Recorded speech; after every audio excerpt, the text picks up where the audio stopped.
ആരോ ഒരാൾ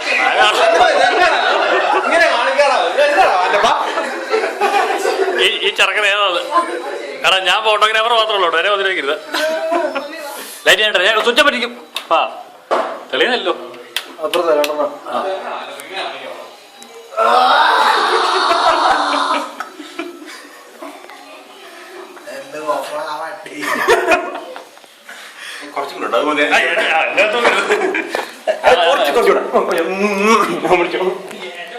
ഞാൻ കണ്ണാടി നോക്കടാ, നല്ല രസമുണ്ട്.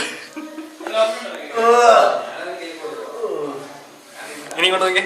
ഏതായാലും ഇത്രമായി നല്ല ഫോട്ടോ എടുക്കട്ടെ. നീ ഇങ്ങോട്ട് തിരിക്കുന്നത് ഏതായാലും നല്ല ഡീസൻ്റായി. തിന്നാൻ പറ്റിയല്ലോ. നീ അന്ന് പറയല്ലോ കേട്ടോ. കണ്ടിട്ട് വേറെ കണ്ടപ്പോ മൂക്ക് വലിക്കുക. ആ മതി കഴിക്കും.